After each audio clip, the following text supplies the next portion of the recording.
quieren el reinado social de Cristo, quieren todo lo contrario. Duro castigo para estos malditos, duro castigo. La gehenna significa la condenación eterna que merecen sus pecados. Así termina Cristo. Escuchémoslo de nuevo.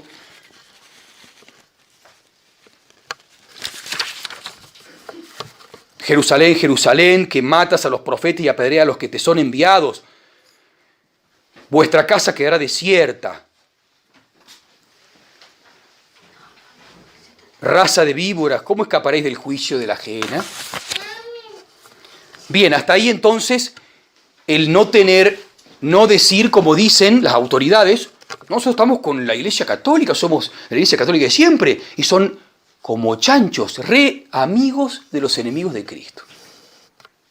Entonces se cumple lo que dijo Cristo.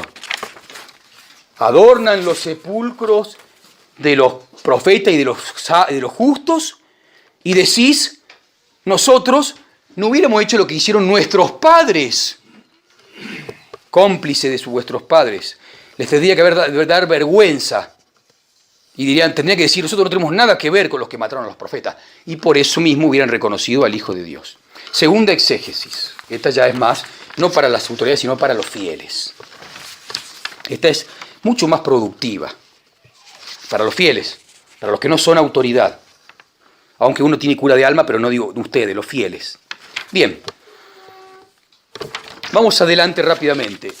Lo hago un poco más rápido porque hay mucha gente que lo va a escuchar y tal vez vaya a santificar el domingo. No le queda otra. Bien.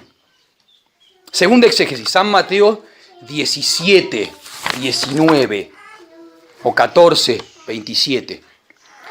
Luego que nuestro Señor se transfiguró en el monte, bajó del monte y al llegar a la muchedumbre, se encontró con que los discípulos estaban altercando con los escribas. Había una pelea ahí. Se le acercó un hombre y doblando las rodillas, le rogó al Señor y le dijo, ten piedad de mi hijo que es un lunático y padece mucho. Es un endemoniado, un lunático. Estaba enfermo y aparte era un endemoniado. Porque con frecuencia cae en el fuego y muchas veces en el agua. Lo presenté a tus discípulos, mas no han podido curarle. Jesús respondió, oh generación incrédula y perversa, ¿hasta cuándo tendré que estar con vosotros? ¿Hasta cuándo habré de soportaros? Traédmelo acá. E increpó al demonio que salió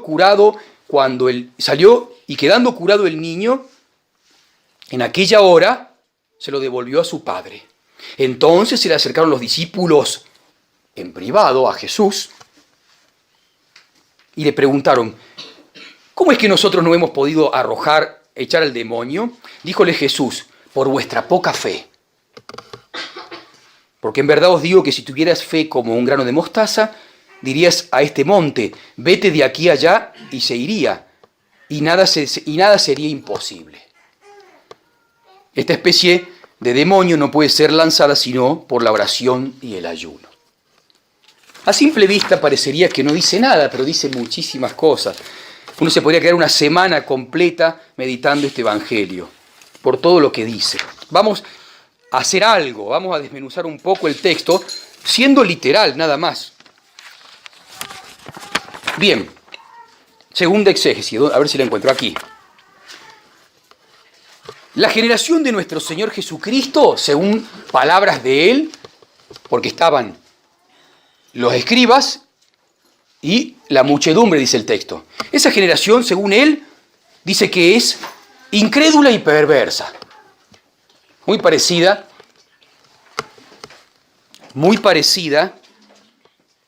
a la generación nuestra. Fíjese que nuestro Señor deja escapar una queja, a propósito, para que quede impresa en el Evangelio.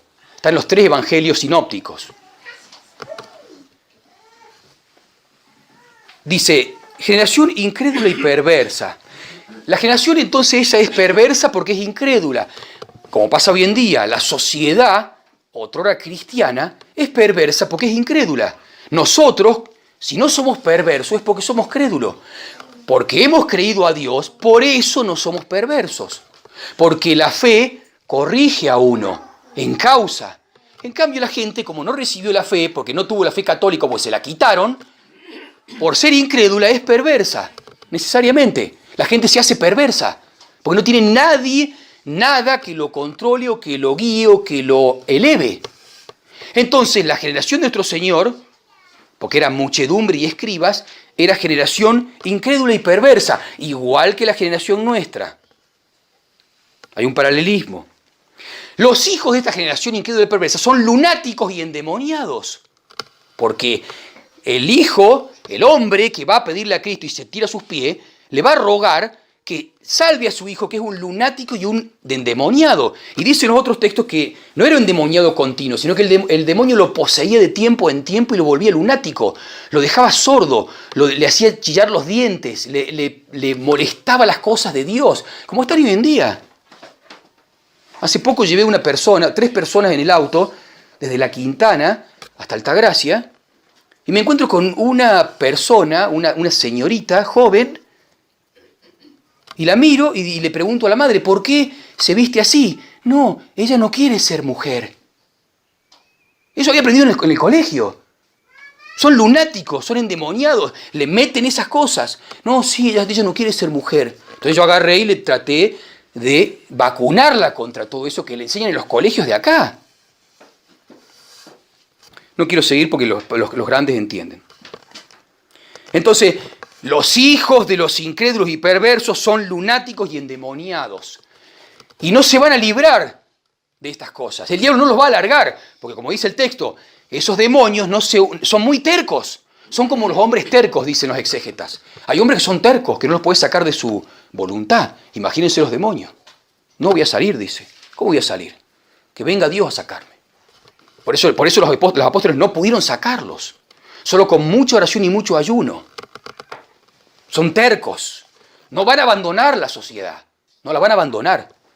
Y no se van a ir a postrar delante de Cristo como este padre, desesperado porque era hijo único, se postró a los pies y le dijo, Señor, cura a mi único hijo que está endemoniado y es un lunático. Y por eso el Señor lo curó. Entonces, sigamos adelante. Según el texto, entonces, la generación incrédula y perversa es la misma que luego va a consentir en el deicidio con los doctores de la ley, con los pontífices del pueblo judío. Esa generación es muy parecida a la nuestra, que también consienten con la apostasía. Y los hijos, esos lunáticos que son endemoniados, son los que van a sufrir la destrucción de Jerusalén. 30 años después, salvo este, que se hizo cristiano y luego se escapó con los cristianos, porque Cristo lo curó. Porque el Padre se tiró a los pies de Cristo, aunque Cristo le dice que no tenía fe, dice el texto, porque el Padre estaba entre los generación incrédula y perversa, pero él le dijo, Señor, ayuda a mi incredulidad. Porque Cristo le dijo, no le concedió el milagro enseguida, le dijo, si puedes, le dice a Cristo, cura a mi hijo. ¿Cómo si puedes? Le dice Cristo. El que tiene fe todo lo puede. Bueno, dice, gritó, entre la turba, gritó, dame fe, ayuda a mi incredulidad. Entonces Cristo le concedió la fe y le curó al hijo, porque se postró, porque rogó, porque se dio cuenta, reconoció que era un incrédulo. Entonces, según este texto, tenemos una graduación en la fe. Eso lo dicen los exégetas, no lo digo yo. Vamos de abajo para arriba. Tenemos los infieles, tenemos los incrédulos, que son perversos, también los infieles, tenemos los que tienen poca fe y tenemos los que tienen mucha fe, más grande que un grano de mostaza y que esos moverían montañas. Tenemos una graduación según el texto. Porque Cristo dijo, a uno le dijo incrédulos, a los apóstoles le dijo poca fe, y después dijo que deberíais tener fe, al menos como un grano de mostaza, y moverías las montañas. Quiere decir que los apóstoles no llegaban a tener fe ni más grande que un granito de mostaza. Se lo dice Cristo. Voy a volver a leerlo para que no vean que el texto dice eso, desmenuzado. Oh generación incrédula y perversa, ¿hasta cuándo tendré que estar con vosotros? ¿Hasta cuándo habré de soportaros? Traédmelo acá. E increpó el demonio que salió quedando curado el niño en aquella hora. Entonces se acercaron los discípulos aparte no en público para no hacerlos quedar mal. Aparte, ¿cómo es que nosotros no hemos podido arrojarle? Por vuestra poca fe. O sea, Cristo, dicen los exégetas, les dice, los reta porque tendrían que tener más fe. No basta esa fe que tienen por ser apóstoles. Por eso los reta, si no los hubiera retado, ciertamente. Dicen los exégetas que esa es la fe que hace cristianos. Más pequeña que un grano de mostaza. Pero tendríamos que tener más. Al menos los apóstoles.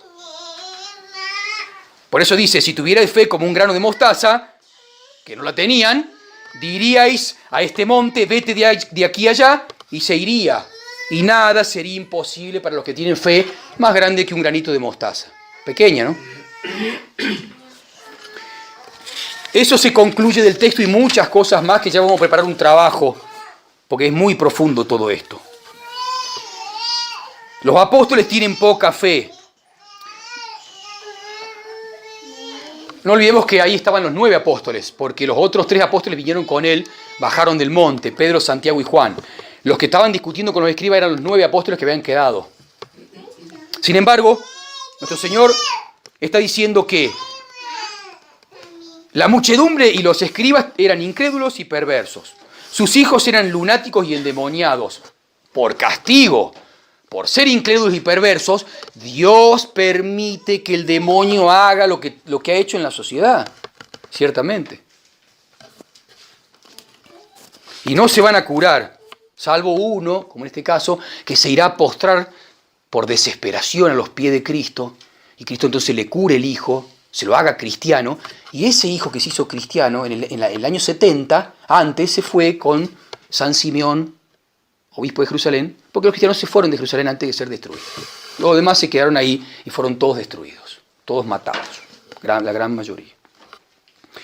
De manera que, amados hermanos, pidámosle a la Santísima Virgen María, pero antes de terminar, vamos a simplemente con otro texto. ¿Por qué entonces decimos que nos tenemos que alegrar, letare, de que todo esto se esté derrumbando? Porque no es cristiano. Porque esto está en la Escritura, esto está en el Apocalipsis.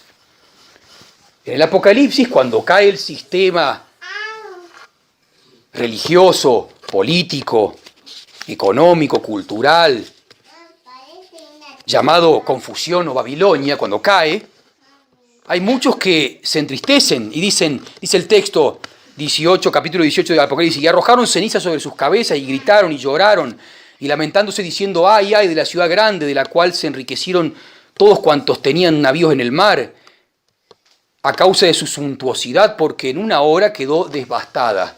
Sin embargo, en el cielo se dice, regocíjate por ello, oh cielo, y los santos, y los apóstoles, y los profetas, porque Dios ha juzgado nuestra causa contra ella. O sea, los que son de Dios se van a regocijar al destruirse todo esto que es anticristiano. Nunca más se oirán en ella la voz de los citaristas y de los músicos, y de los flautistas y de los trompeteros, ni artesanos, ni hombres, ni ninguna arte será hallada jamás en ti, y la voz de la muela no se oirá jamás en ti. La luz de lámpara no lucirá más en ti, ni se oirá más la voz del esposo y de la esposa, porque tus comerciantes eran los magnates de la tierra, porque por tus maleficios se han extraviado todas las naciones. Y en ella se ha hallado sangre de los profetas y de los santos, y de todos los degollados sobre la tierra. De manera que pidámosle a la Santísima Virgen María esa gracia de alegrarnos con las cosas de Dios. Va a ser doloroso, ciertamente. No digo que uno no le va a doler, ciertamente. Pero es superior la alegría que tenemos que tener, como decía San Antonio. Aquellos que tienen los ojos espirituales abiertos deben alegrarse con lo que Dios se alegra y entristecerse con lo que Dios se entristece. Dios se entristece con que continúe esta sociedad de incrédulos y perversos y de hijos lunáticos y endemoniados. Por eso acorta los tiempos. En cambio, nosotros, que nos hemos apartado de la confusión de Babilonia, tanto en los pecados, y hacemos lo posible, y en las plagas, para no tener parte en nada en el castigo que ellos tengan. De manera que pidámosle a la Santísima Virgen María esa gracia de estar lejos de todo esto, para no participar de sus pecados y no tener parte en sus plagas. En el nombre del Padre, y del Hijo, y del Espíritu Santo. Amén.